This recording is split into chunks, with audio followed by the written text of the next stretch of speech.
a diagnosed sociopath, here's how I would get revenge. This man used to be loving, kind, and caring, but has revealed himself to be narcissistic, toxic, controlling, and abusive after watching Fresh and Fit and Andrew Tate. The most important thing to do here is block and delete. This will give him no closure in the relationship. Next, you go to all of your mutual friends and say that he had purchased a sex doll and that he was begging to have threesomes with this. Then say to them it got weird when he started cutting you out and only wanted the blow-up doll. We're assuming he's a narcissist. He will start a smear campaign. Get a friend to call his workplace. Have this person say that they were an escort who did not get paid for their services and they didn't get their money for the blow-up doll. At this point, he is humiliated. Now let's break him. Make sure you're far away when this happens. Next, I would get multiple friends to make fake Tinder profiles. Everyone's on Tinder. You know his insecurities. Find the biggest one. Get each and every one of these girls to comment on that one insecurity. It wouldn't hurt to start telling people he carried venereal diseases either.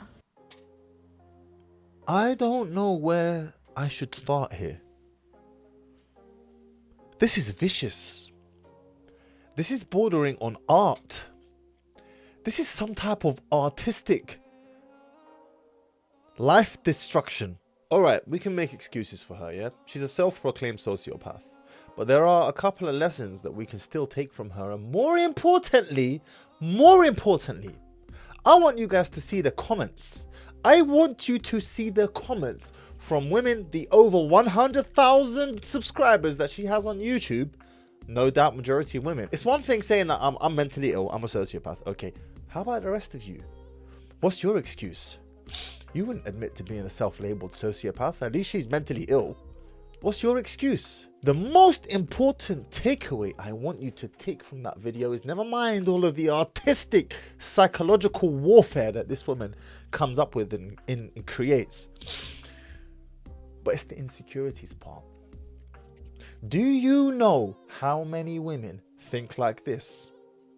Do you know how many women want you to open up, to be vulnerable, to communicate, to be open, so she can learn your deepest, darkest insecurities, those things that really you are so paranoid about, so that in the heat of an argument one day, or when the moment is appropriate, like here, she can turn that loaded gun on your face and BAM!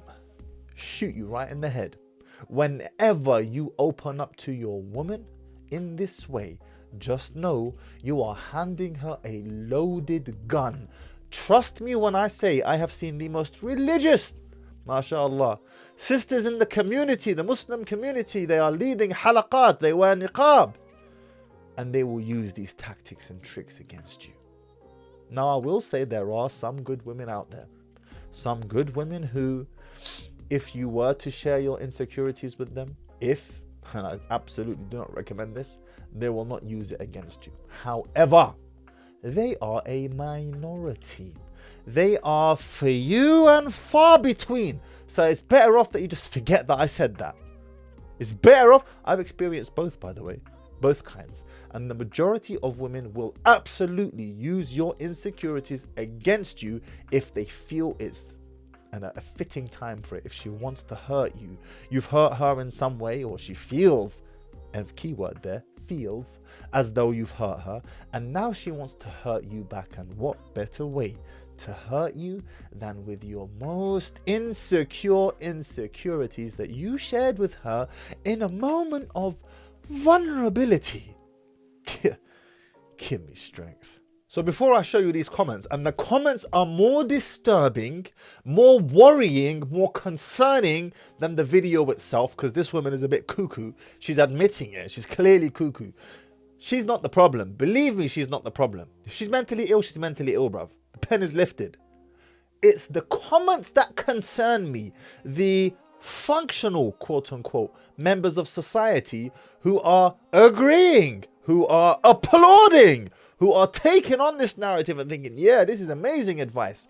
It's those women that concern me, because they're the ones, these ones, you can't figure them out as easily. They look like normal functioning members of society. Codex Noir says, tell everyone he named the doll after his mother. Wow. The plot thickens. And of course, the creator loved that comment. Some Bunny says, let's go. She's the antidote to Andrew Tate and City Boys. Listen, yeah, I got one question for you. And this is how you know that those who hate the Andrew Tate narrative are disingenuous. You want to know how? Because on the one hand, you completely disagree with Andrew Tate and what he stands for.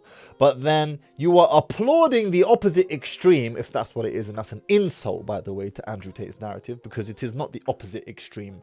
Andrew Tate's narrative, for the most part, is quite normal, bruv. It's quite normal. Okay, he adds a bit of spice here and there to, to get that traction. But for the most part, he speaks logic and facts. But let's just, for the purpose of this video, say, okay, he has extreme ideas and so on.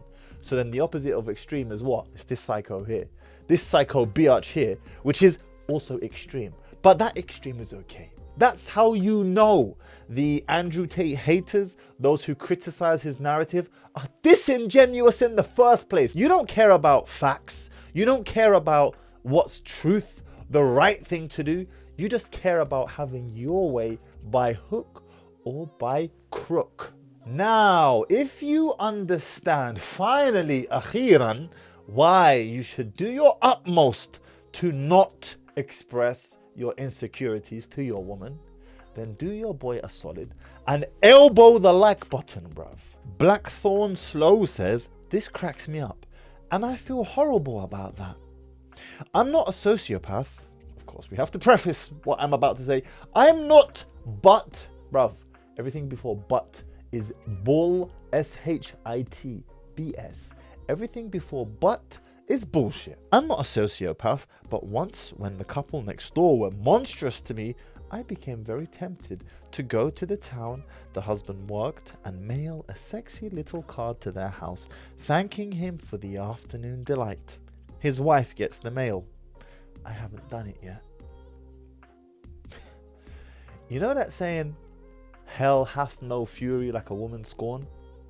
They had people like this in mind when they came up with that saying. Check these two out. Ginger says, this is the most wholesome internet friend I have ever had.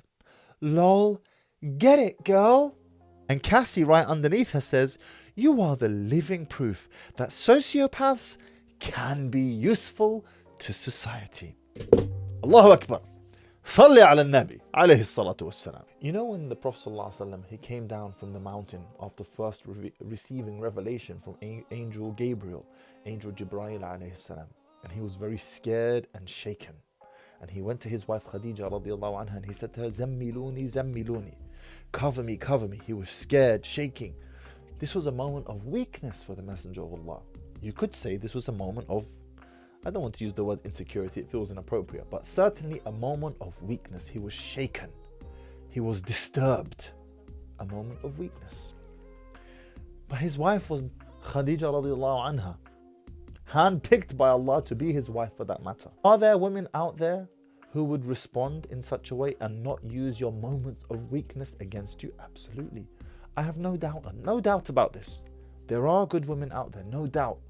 But the majority of them, and it's not even to say that they're bad, they just can't help themselves. I'm not even saying that they're bad women, but they can't help it in the heat of an argument to use one of your insecurities against you, because that's how she gets back at you. Remember, men express their anger physically, typically speaking, in a physical manner. Women express their anger verbally, and they have many artful, creative, and downright destructive ways of doing so. Exhibit A. And I've actually made a reaction video to this very sentiment expressed by a Muslim sister, Sister Layinka Sani. This was over a year ago, where she says in a podcast that she did with Didi Hussein, shout out to Didi, I've been on his podcast as well, that men must express their emotions more. I've reacted to this and given my breakdown and feedback as to why this is such destructive advice, and you can check the video out right here.